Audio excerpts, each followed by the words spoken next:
Coming to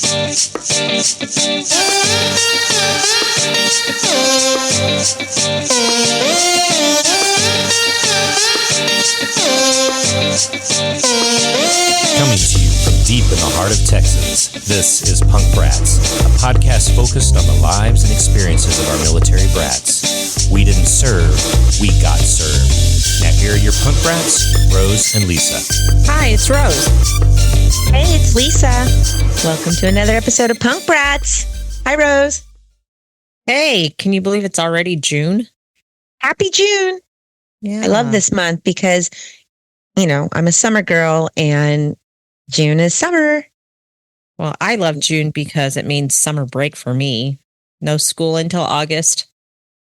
Oh my gosh. Yeah, I forgot teachers have the summer. I mean, I know some teachers choose to like take a second job during the summertime or whatever, but if I were a teacher, I would sleep in every day. I'd do absolutely nothing for those few weeks or 2 months. Yeah, about 2 months. We still have to do some training during the break for our exchange days, but you know, I always immediately take a little holiday with my husband. So yeah. Well, another reason to like June is, oh my gosh. So when Rose and I wrote down all of our family members who have a birthday in June, including my sisters, Rose and Patty, Sweet Pea, happy birthday to y'all in the month of June. Thank you. We had like, I think I counted 12 or 13 birthdays in this month. Gosh, so it's crazy. We have a lot. Yeah. But what else is happening in June? Well, we have some military anniversaries and observances, some holidays. You know, it was the 80th anniversary of D-Day, June the 6th. Oh, yes. Never forget. Yeah. And Flag Day, June 14th, which is also coincidentally the Army's birthday, June 14th. And we also have them too. And we have the Korean War Veterans Armistice Day on June 27th, 1953. So, wow. I don't know if you know, or if a lot of people know that we actually are kind of technically still at war with North Korea. So we never signed a treaty. We signed an armistice. So technically it is, you're right. Someone told me that one time. It's just something that I'd always remembered. Well, did you have a good birthday? Did you have a happy birthday? I did. It was fun. I just returned from Michigan. I actually had 2 birthday celebrations. So I was in Michigan the first part of June, celebrating with Craig's family, my sister-in-law, at my sister-in-law's house. So I was there with her family, and Craig's dad and my stepmother-in-law. So that was fun. Hello, and everyone. I did that early June. And then came back. And then on my actual birthday, which is June 11th, I think we just had lunch. Craig brought some steaks, but after having lunch at Rudy's for lunch? No, steaks for dinner. He was going to grill me some steaks, but we had gone to Rudy's for barbecue earlier in the day, and I was so full. I just couldn't eat later. So I was like, we're just going to have to postpone my birthday. Well, you just promoted Rudy's Barbecue in Texas. Oh, my favorite. It's a good food. It's good food. Good barbecue. Yeah, but you know, my favorite is Black's barbecue. I must say so. Well, I'm just a fan of all Texas barbecue, and sometimes when we have guests on here, I'll ask them, you know, which barbecue they prefer, like the state they're from, or Texas barbecue. But I'm always that is a question we've asked the Kansas folks, huh? Yeah, that's true. Well, I'll always argue that Texas has the best barbecue. Well, you actually have experienced both, right? Yeah. I went to Kansas to visit Scott and got to eat, you know, and try it. And I've tried it. Like I've tried their Kansas City, whatever, dry mix on, you know, that was sent to me. But I'm a Texas girl, 100%. Yay. Me too. I've had Memphis barbecue in Tennessee. I was expecting something amazing, which it was really good, but it just didn't compare to Texas barbecue for me. I don't know. Maybe I was just expecting too much. I don't know. We're talking a lot about barbecue. Yeah. So back to the month of June. Yeah. What else is happening?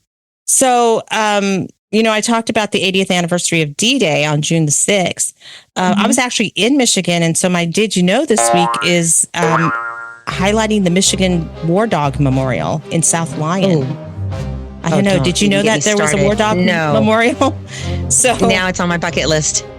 You have to go. Everybody out there listening, if you get a chance to visit this War Dog Memorial, I mean, it just really pulls at your heartstrings. It's amazing. I'm going to post some pictures on our social media and on our website at punkbrats.com, and there'll be links to our social media.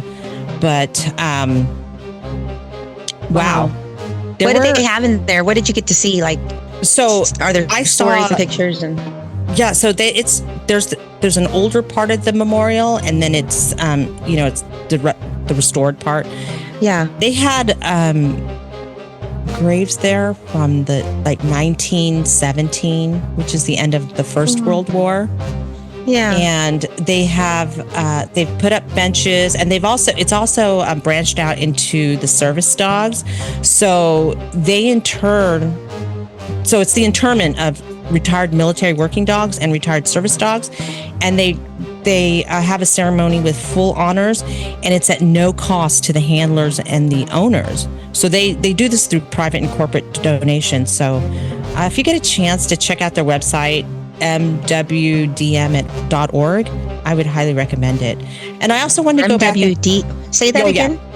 mwdm.org, Military War Dogs Memorial. Basically, it's the acronym for Military War Dogs Memorial.org. And they are able to maintain this through private and corporate donations. So yeah, definitely check it out. It is amazing. And it's just some of the things that people have left notes for their dogs. It just I left there, I was in tears. I have a question. Yeah. People always assume military dogs are German Shepherds and Belgian Malinois, or however way you say that. Mm-hmm. What kind of dogs did you see? What kind of dogs are war dogs? Well, a lot of them were German Shepherds, especially the older ones. But they had all sorts of breeds there, because they also extended it to retired service dogs as well. I think I saw a poodle.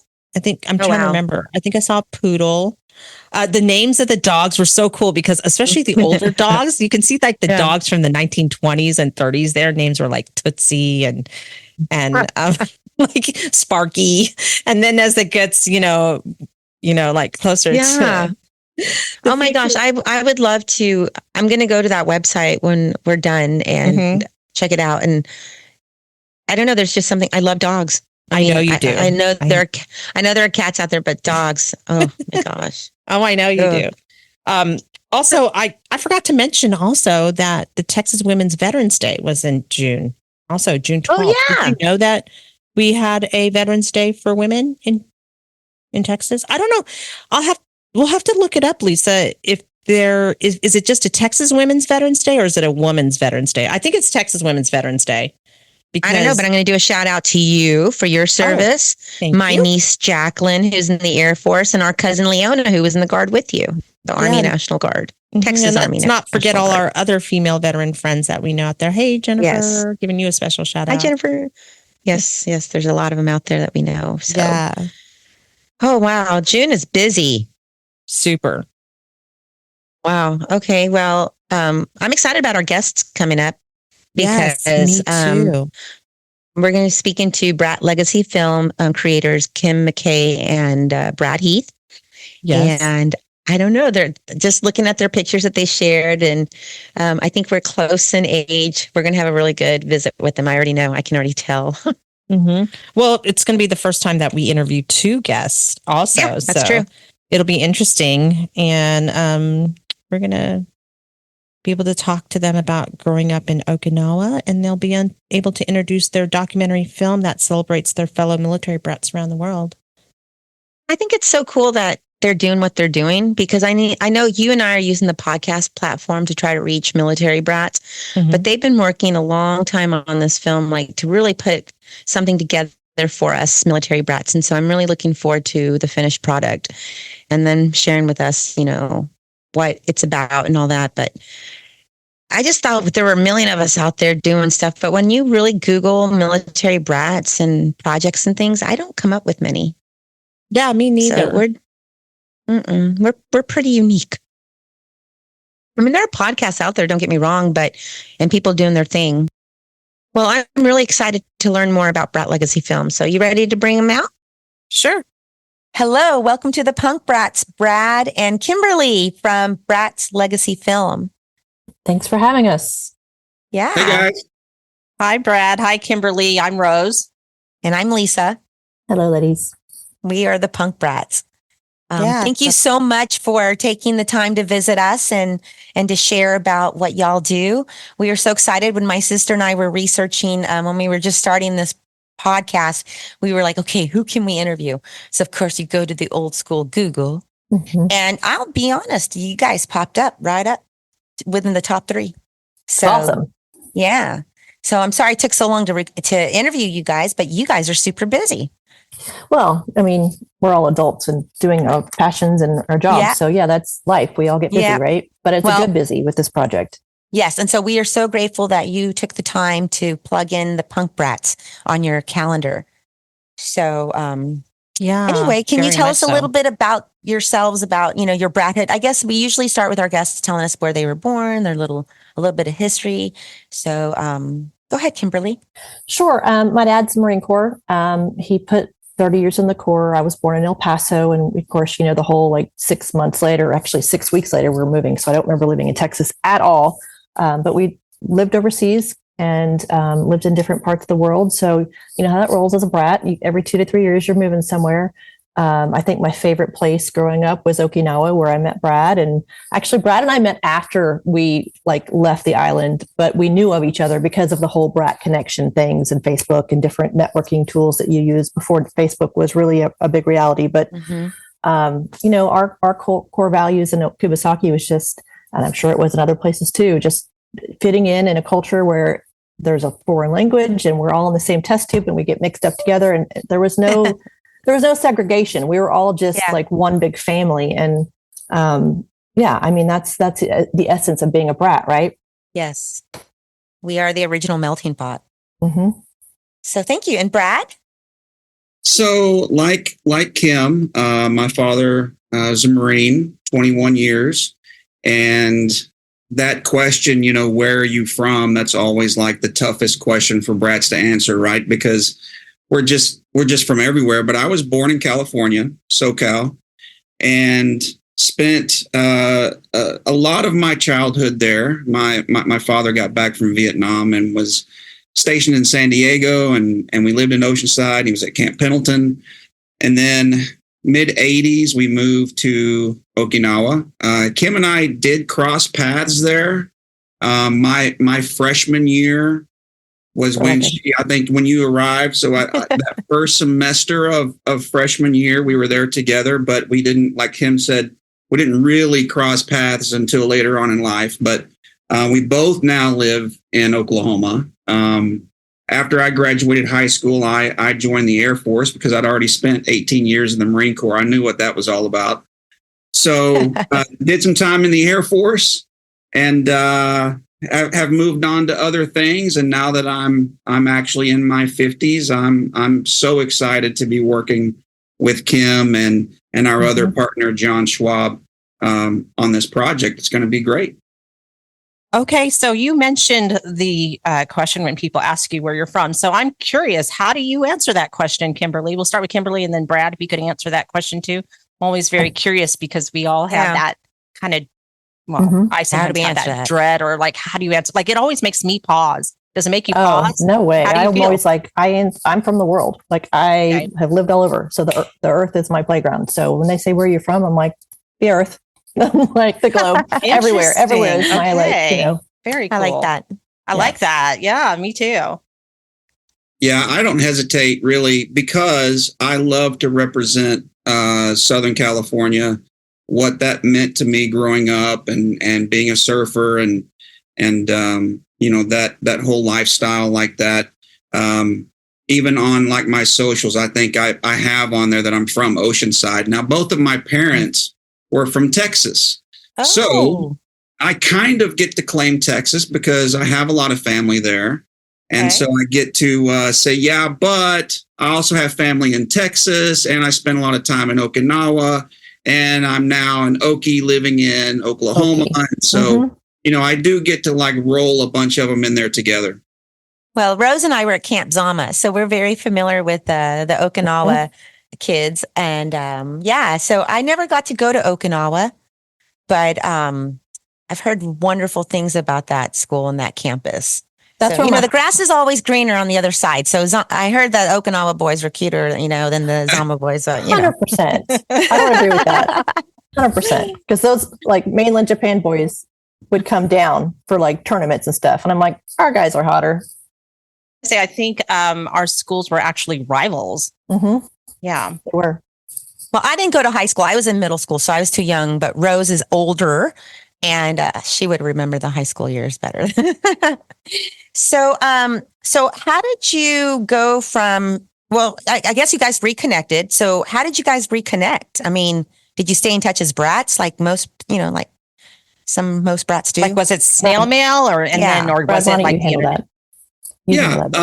Well, before all of the social medias really kicked off, the only way you could stay in touch with someone is through writing a letter, or if you had a grandma's phone number and you could call her and find out where, your friend was located and get a number that way.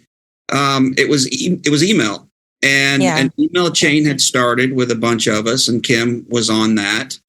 And I knew that there was, I think, 3 or 4 of us living in Oklahoma at the time, but hadn't really connected with anyone in person. And at the time, I was an editor of a magazine, and I'd gone to it was a motorsports magazine, and I'd gone to an event in the middle of nowhere, literally dirt roads, nothing but trees, middle of nowhere.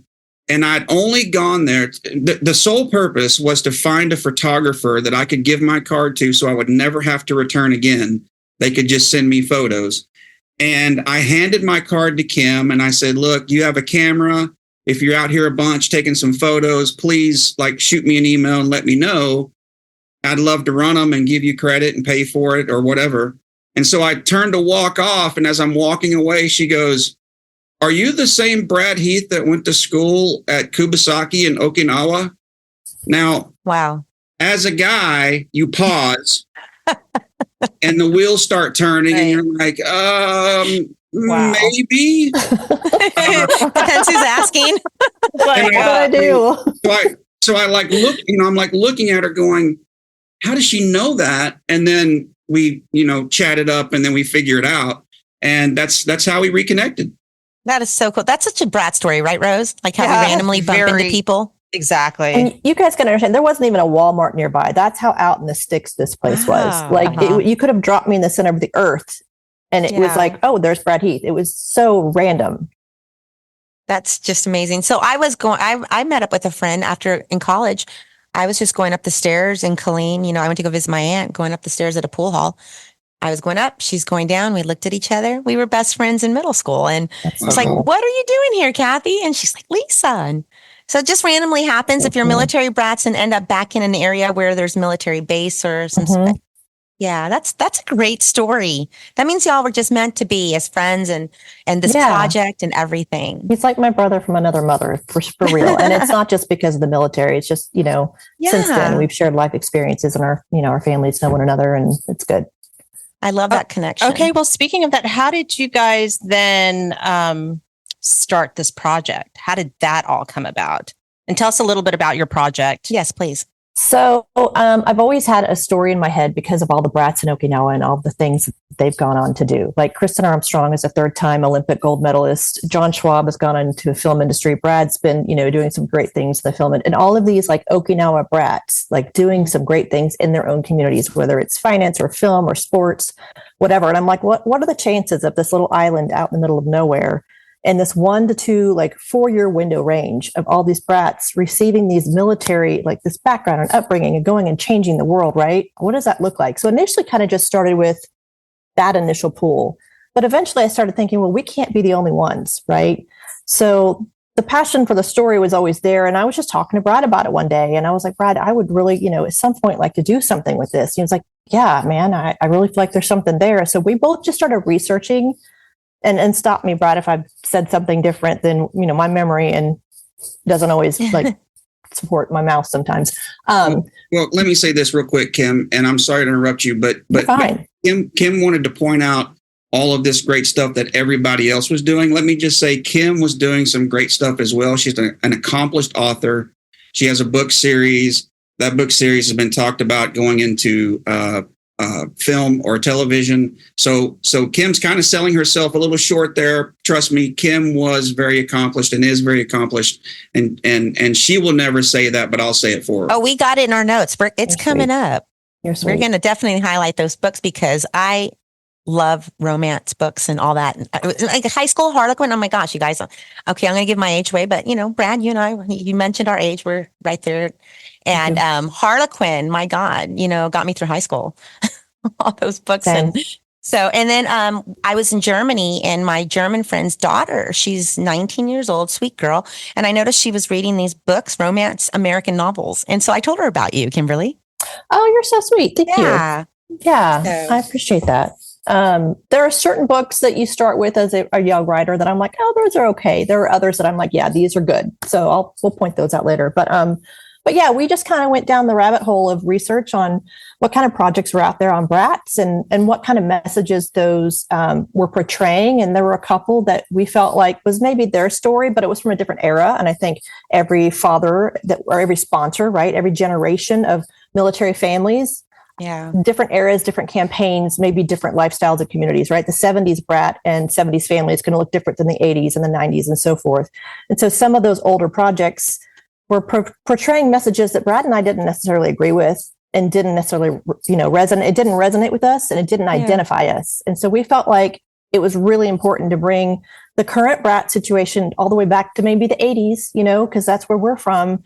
Yes. To just showcase a light in the world for what that looks like and how Brats are changing the world. So, Brad, you want to go? We are 80s Brats. Well, yeah, and Kim touched on it. We just didn't identify with a lot of what we were seeing, and a lot of it was very negative. And we all know that negative exists in every aspect of life, whether you're a military brat or not. Mm-hmm. But for us personally, it didn't resonate. And we felt like it was really putting brats in a very negative light. And we wanted to change that in some form or fashion. And for me, having been in the military myself, I wanted something that a young military couple, she may be having her first child. They're in their early 20s. And if they get wind of some of this stuff that's out there, they're going to be like, I am not raising my kid in the military.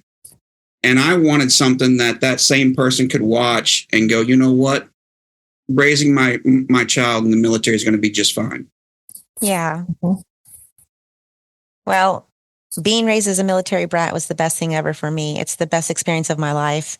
I would not have the stories and the experiences and the memories if I weren't a brat. So. I agree with that. And I can say that now, but I mean, being honest, while I was growing up military, as a military brat, an Army brat, it's that heartbreak of like your dad or like you said, your sponsor coming home saying, I got orders. We're PCSing and you're that just look in their eyes. Yeah. Oh yeah. Or when they take you out for ice cream for no reason, it's like, I know what this is about. This means we're moving. Mm-hmm. But that's exactly why we're doing it too, right? To give those kids a light at the end of the tunnel, saying, look at these adults. They've gone through what I've gone through. And now they're doing so much better because of the tools that I'm learning now, because of the lifestyle I live.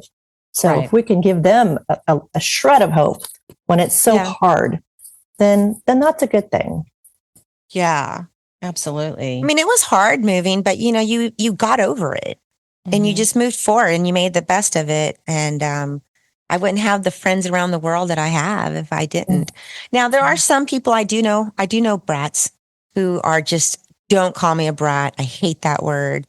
I hated growing up as a brat. Well, I'm just sorry for them that their experience was like that because I just can't imagine it not being a positive one. We had the most unique upbringing than anybody. Mm-hmm. So anyway. Yeah. I mean, it's definitely shaped who I am today, and even like within my career, being able to bounce from different industries, I'm also a veteran. went to 8 different schools. I started off in the film industry, not think that wasn't my goal, but that's where I started off in the industry. And, now I'm in education. So it's like, whoa, bouncing around like that, and I don't think I could have done that without having the background of being a military brat and being able to just adjust to whatever situation, and you are an introvert. You're like Rose is the introvert. I'm the extrovert. But when you're a military brat, when it comes to certain situations, it just forces you to be an extrovert. Yeah. So I've seen my sister in situations where I know she's like uncomfortable, but I think it's that brathood in you that pushes you to be. Oh yeah, for sure. We start off our podcast with basically our motto: "We didn't serve, but we got served." And it just forces you to adapt to whatever situation you're in. And I'm now as an adult, in my 50s, I am grateful.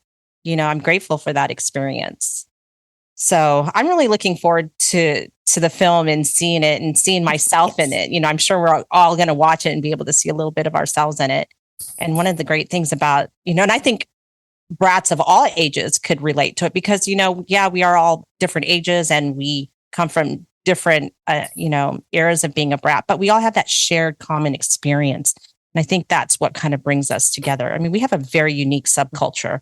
And sorry, I think that, I think that's what makes us so cool, if I can just say cool, For sure. Well, let's get back to the film. Speaking of the film, when is it going to be ready? When can we look forward to this exciting film of yours? That is the question of the day. We are getting so close. We've been in pre-production, going out and interviewing and trying to be the smart as we can on who we interview and how, right? Because it's self-funded, basically, with the exception of some very kind donors, but there hasn't been a lot of that, right? So we've been very creative in how we interview. As far as timeline, there's just a couple of things left we have to do for interviews, and then we're talking post-production pretty soon. So, I mean, we're shooting for 2025. Great. And that's the goal. But Brad, you want to touch on that a little bit? Yeah, I think Kim's right with the timeline. Early 2025 would be wonderful. As you guys may know, a lot of the film festivals and things, they start taking applicants, entries the year before. But there are quite a few that will run and take entries during the fiscal year of 2025. So we're hopeful that we can get into several of those. We've got a couple that we've earmarked that we know we definitely want to be a part of, whether that's in 2025 or 2026. But we are close. We are very close to having wrapped and moved on to post-production. And that's an exciting time for us because it means that all of the hard work is about to come together and we'll have something tangible that we can watch. That's exciting. Like, Austin, Texas, we have South by Southwest.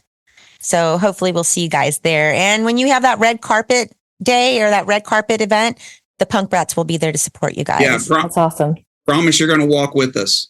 Oh my gosh, all us brats. That's what we got to do. We got to stick together and really bring back this neglected community. I mean, people don't realize that military brats, we just go through so much. Now granted, our parents are the veteran, our parents serve and all that, but we put in our time too. Yeah. Well, we didn't have a choice. I have a question for Kimberly. So Kimberly, you were an author. How did you go from being an author? Like, how did you segue from being an author to a filmmaker? I'll give John Schwab credit that. Okay. John Schwab's one of our partners on this, and he is in the film industry. And you might have seen him. Queen's Gambit. There's some Amazon series. Is it Jake Ryan? What's the one? Masters of the Air. Masters of the Air. There's a Jake Ryan, or not Jake Ryan. I keep saying 16 Candles. Jake Ryan. It's Jack Ryan. Jack Ryan. Okay, 80s baby stuff is popping out of my mouth. I'm going to have to watch 16 Candles again. Yeah, I know. I'm going to have to. But my first book, he read it and he called me, and he lives in London, so it's a different time zone. And I'm not going to even try to do his accent because I would butcher it. But he said, first of all, Kim, I read your book and I cried at the end. Second of all, I'm mad because the bad guy his name's John. So thanks a lot for that. And third, you write so visually, and I do. I write very visual. He was like, we have to make this into a script, and he was like, I'll teach you. Like, we got to do this. So he and I took every other chapter and I took to it really easily because I already was writing so visually. Yeah. It wasn't a hard transition, and I just did the study and the work, and I got the software that made it a little more user friendly. And John Schwab, I'll give him full credit for that because he's how I became more adept at converting, adapting things to scripts. And now all my books are converted to scripts, and I've got some original scripts and that are not, book related. And it's just a matter of, hey, I've been so close to movie deals, right? I've been an optioned writer. So, Erin Cahill is a fan of mine, and she's a Hallmark actress, and she wanted to turn one of my books into a Hallmark book. But it was about the time when things were changing there, and they get a new president, and just, 5 steps forward, 10 steps back. It kind of just wasn't on their docket anymore. And I just kept getting tired of hearing the word no. And I'm like, well, what am I? I'm a brat. I'm going to make my own lane. So if you keep telling me no, I'm going to make a yes for myself. And so that's when Brad and I started, talking about, and now we're partners in Brat Legacy Films. So. Well, I'm looking forward to seeing it. I'm really excited.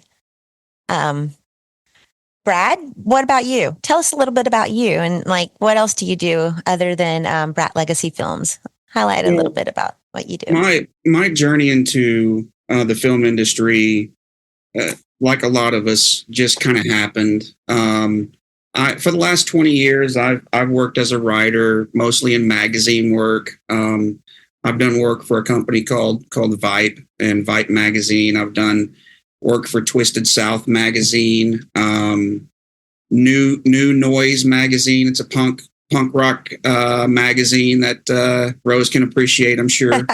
And so through that, I've met a lot of people, and I've gotten to know a lot of people, and it got me started on the path of actually working in front of the camera for a little bit. I'm not as handsome as John, so that wasn't for me. That's more for him. And I started working as a location manager here in Oklahoma, and landed a couple of jobs. I did the stills and promos for Reservation Dogs, the TV show on FX and Hulu. One of my favorites. Yes, great show, and great team there. And I've taken a position with a local production company here in Oklahoma to help produce some of their work. So it's just one of those things, you meet the right people, and you do the right stuff, and you show up on time for meetings and all of those things we learned in Brats, and you work your way into some positions. And Kim and I started Brat Legacy Films with the initial drive to do this documentary, but who knows where it goes from here. We may do another docu-series. We've talked about going to schools overseas and doing something with them. Who knows where it goes from here, but we're excited, and the response has been tremendous. Awesome. Rose, do you miss so Rose used to be in the Hollywood industry. Do you miss it when you hear all this, Rose? I do, but I think it was a lot more glamorous than it seems. Most of my time was spent in post-production. I was a post-production producer for TV commercials, and then moved on to go to pre-production. And then after I had my twins, there was a lot of traveling involved. So after I had my twins, I was like, I don't think I'm going to be able to continue doing this. And I love listening to your stories, and I get to live vicariously through your little adventures here that you guys are talking about. I'm like, oh yeah, I remember that. Well, I tell you, I just came off of a movie last month, and there's nothing glamorous about it. It's not at all. Not at all. She tells me that, but I used to be so jealous of my sister when she would tell me about movie sets and things like that, because I'm in an office, 8 to 5. Right. Yeah. I wish it was glamorous. But when you're hour 4 or 5 into sweeping up dirt from a rodeo scene, you quickly realize it's not that glamorous. Right. And I worked with a lot of with a lot of directors who had this mindset of, we could fix it in post. Well, it wasn't whatever always that means, as it's seen. So, wow, you guys are, this is really exciting because again, brats are ageless and we have so many dreams. So just keep going for it, whatever, because I don't feel I'm too old to keep trying new things. Exactly. And I really hate talking about age. My soon to be father-in-law, who's going to be 94 in less than a month, says, stop talking about numbers and age. He hates it. And I don't blame him because I don't like it. Like he always just says age is just a number. Yeah. But I'd like to just say brats are ageless. I saw a really cool meme about Gen X. So I guess we're all Gen X here. And it said the generation when we were 13, we were going on 30, and we're 50 and we're still going on 30. I like that. I've it's just. Oh, look, we had the coolest shows. Okay. Everything's being remade. Best music. Karate Kid got remade. Okay. Or not Karate Kid. What was it? Footloose. Yeah. My kids come home and said, oh, you got to watch Footloose. And I'm like, well, what? They redid Footloose. I go, well, did it start off with the scene? And they're like, yeah. I go, was there a scene that did this? Yeah. And I'm like, oh my gosh, it's not. That's just, there's no originality really any longer. But I'm flattered that they like our generation movies. So you guys, we have reached the point of the lightning round questions. Are you guys ready for this? Mm-hmm. This is my favorite part of our podcast because it gets our audience get to know you guys in some completely random questions that I'm going to throw out. So since we have two guests, and this is our first time we've interviewed two guests at the same time, I'm going to start with Kimberly. You can answer first, and then Brad, you can follow after her answer. Okay. So y'all are ready? And just say pass if you don't know. Okay. So first question, Kimberly, where is one place you've not been to that you would like to visit? Europe. Okay. Brad? Italy. Okay. Next question, Kimberly, ebook or physical book? Both. Depends on my mood. Okay. Brad? Physical every time. Okay. Great. Kimberly, your favorite genre of film? Sheesh, all of it. I mean, except for horror. Anything but horror. Okay. Brad? I'm going to go with comedy first, and the thriller action type stuff second. Okay. This next one is one of my favorite questions, actually. Sushi, hamburgers, or tacos, Kimberly? Sushi. Brad? Golly, that's hard. No, it's not. It's not hard. I'm gonna say sushi, but man, tacos are a close You can do second. both. Can you do a sushi taco? I bet you we could. I bet you we could. Okay, Kimberly, what is one of your pet peeves? Self-entitlement. Okay, Brad? People being late to meetings. Yeah, that's a good Agreed. one. Next, Kimberly, if you could swap lives with any fictional character for a day, who would it be? Paul, the writer. I know we don't talk religion, but Paul, just because of his diverse background and all the things he experienced. Love it. Awesome. Brad? God, that's way too complicated for me. Thor, I don't know. Thor, yay! Thor! That's an awesome one. Well, Chris Hemsworth or like the character Thor? No. I just want to be the character. The character. Yeah. Okay. Let's see, Kimberly, what is the weirdest food combination you secretly enjoy? Onions with ketchup. Oh, gosh. Okay. Sorry for that reaction, but I did not expect that. Brad? Have you ever had the donut hamburger? No. I've seen that. They have glazed donuts for like the buns.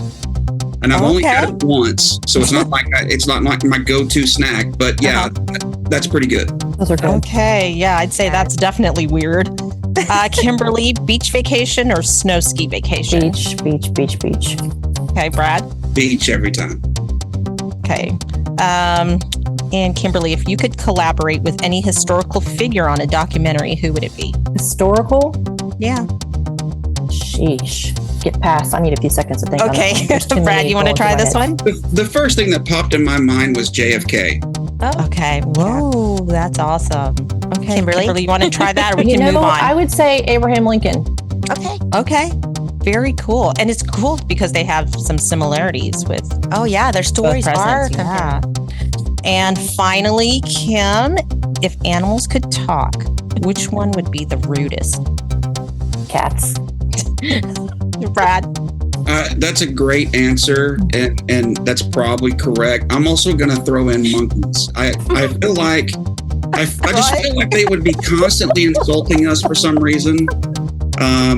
this is as far as we've got, kind of stuff. So yeah, I'm going to throw monkeys in there. Okay, I told you the questions were crazy. Oh, well, I'm still stuck on Funyuns with ketchup. Good job, you guys. Yay. Yeah, Funyuns and ketchup. When did that happen? How did that accidentally happen and then it tasted good? My sister is a ketchup freak and she dips everything and she made me try it. And I was like, ooh, it's really good. And there's another one, Miracle Whip and cheddar cheese. That's good too. Oh my God. Cheddar cheese and Miracle Whip. Yeah, so Brad, is she responsible for bringing the treats over when y'all have meetings? Negative. I'll handle that part of it. Yeah. I think I'd rather have donut hamburgers or donut. We're all gonna have to. I guess the Funyuns with the ketchup is like onion rings, like French fries or onion rings. Yeah, yeah. I'm curious now. Okay, yeah. I like sriracha ketchup, so that might be good with sriracha ketchup. Mm-hmm. Hey, you might have just started a thing here, Kimberly. You know what's really good is yum yum sauce and carrots too. If you guys haven't had yum yum sauce, okay, I love yum sauce. Yeah, I don't know yum yum sauce. So good. That sounds really interesting. Fusion restaurants. Man, like we're boring here in Texas. Is this like Oklahoma stuff? No, it's like the fusion Asian restaurant. Fusion Asian yum yum. We don't have that here, do we? You just go buy a bottle. You just get it off Amazon. Yum yum sauce. Oh, okay. So good. I'm gonna check it out. Mm-hmm. Well, my gosh, you guys are some really cool brats. Yeah, super cool. I really like interviewing you guys both at the same time. It's really a lot of fun. I like that they're best friends too. I love your story. I mean, it's just fascinating. And just that chance meeting, that is so typical military brat. I mean, just that chance meeting. Mm-hmm. Well, the very first person we interviewed for episode 1 is my best friend from high school. And he is now the #1 radio personality in Kansas City for KMBZ Radio. That's awesome. And Dana Parks. It's called Parks, Dana and Parks. Yeah. And again, we just stayed in touch all these years. We didn't have Google or emails and all that kind of stuff. So it's just a matter of staying in touch with those who are you just really meant to stay in touch with. Mm-hmm. Wow. So can y'all tell us, okay, we got a little bit more time, just a tad bit, but we want to plug your book. Your film company and all that. Is there anything you want to share with us that you would like to share with our audience, for them, like your website, information about your books, Kimberly, like how they can buy some of your books? And yeah, sure. So bratlegacyfilms.com is the website, and all the socials can be found on that website, plus the trailer with some interviews that we've already done. So if anyone wants to check that out, I would say go there. KimberlyMckayAuthor.com is the website. You can read about all the books there. The Spiritual Gift series, I would say, is a reader favorite. Romantic suspense, a little bit of fantasy thrown in. If you like angels and all of the good stuff, right? Those are reader favorites, and those are the ones that Aaron Cahill's a big fan of as well. So if a Hollywood or a Hallmark actress loves it. Now, I will say they're not Hallmark-esque. They're a little more three-dimensional, which is why it wasn't a fit for Hallmark, because they're a little more two-dimensional. I hate to say that.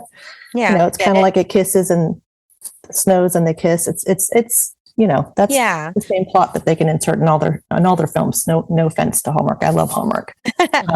But we'll be sure to share all your contact information and all your links on our website at www.punkbrats.com. And Brad, would you like to plug anything regarding any of the work that you're doing, or you'd like to highlight? Yeah. So we do have a Facebook page for the film. The film's titled Brat Ambition, and you can search that on Facebook and find us there. Be sure and like the page, reach out to us. I'm on Instagram. Brad Heath is my last name. Heath, Heath, like the candy bar. BradHeath.films is my name there. And anyone that wants more information on the film, wants to learn more about what we're doing and maybe how they can be a part of it, just hit me up there, and I'll be happy to share all the information with you. And I want to share you guys' link as well, because we want to help promote what you do. Thank you so much. Thank you so much. And as far as the fundraising goes for the film, is that all, I'm assuming, all on the website as well? We want to help you guys raise funds to finish the film. Yes, it's on the website, Brat Legacy Films. There'll be a menu of options. You can just look at the menus and go straight to the donation tab. So if anyone wants to, even if it's $5 or $10, I mean, every $5 or $10 helps, right? Well, on behalf of the Punk Brats, we will be sure to make a donation. Well, thank you. Absolutely. Thank you. We hope you, we wish y'all well and cannot wait to see this film. Super excited. I know there's a lot of Brat stuff out there. Like I just try to keep up when, Google here and there. And I see people try stuff and then they stop, right? Like I've seen people start YouTube. They've tried pages, Instagram pages, and then they just kind of give up. I'm so excited that Rose and I are on our third season. You're our last, we have one more and then we're going into our third season coming up and we're not going to stop. Yeah. I mean, even if we only had one listener, we're doing it for ourselves. So we can remember our stories too, and so thank you guys for putting this film together. And I'm just so excited you're part of our generation because I know we're going to see some really cool stuff. I feel like this film is our voice. Yes. And it's a little bit, it's like a peek inside our world. Absolutely. So, thank you. And I know there's going to be good music. Well, we hope we do you justice. So yeah, it's our love letter to being a brat. Mm-hmm. Anything we can do to help you guys, we will. And we appreciate your time today with the Punk Brats. Rose, you got to end this here. I know we've come up to a time. So us as Brats, as Punk Brats, we never say goodbye. We always say see you later. Yeah. So see you later. Thank you so much for joining us today. So see you later. See you later. What do I always say after an interview, Rose? That was a great interview. I know we do that every single time, but we've been really fortunate to have some really, really cool guests. And Kimberly and Brad had me cracking up. Fun to talk to. So much fun. Yeah. I could have kept talking. It sucks that when our timer thing goes off and I'm like, crap, because we're like right in the middle of talking about something really cool and have to come to an end. But thank you, Kimberly, Mckay, and Brad Heath from Brat Legacy Films for joining the Punk Brats. If you'd like to take a listen, please visit our website at www.punkbrats.com. Our social media, Instagram is Punk Brats USA. We are on Facebook as Punk Brats. We are also on YouTube at Punk Brats. What am I missing? Our phone number. Please call us, whether you're a brat or you're not a brat. You have a question, a comment, whatever you want to share. Our phone number is 512-254-5989. What else, Rose? Yeah, leave us a message. We'd love to hear from you. Or if you just want to drop us a line, there's contacts on all those social media platforms Lisa highlighted, but directly is info@punkbrats.com. And we love hearing from you guys. Am I forgetting anything? No, I don't think so. But before we close out this episode, I wanted to highlight the War Dog Memorial again. And that leads me to our punk pets, which I'd like to bring attention to. If you guys have any pets out there that you would like us to highlight or see their picture on our website, we love promoting all our punk pets. So you can send us your picture or send us their picture along with a little blurb about your pet and send it to info@punkbrats.com. We'd love to share them with our audience. Yes, and we try to put those on Instagram as well and Facebook. So go to our website and look at the punk pets that have already been sent in. Thanks, Rose. Another great episode. It is another great episode, and I think that's where we come to the part of our show where we say, see you later. See you later. Hello, Punk Brats. This is Derek, and I'm a college student. I'm not a brat, but I came upon your podcast and found it very engaging and unique. My question is, how did you both pick which college you would attend since you grew up overseas?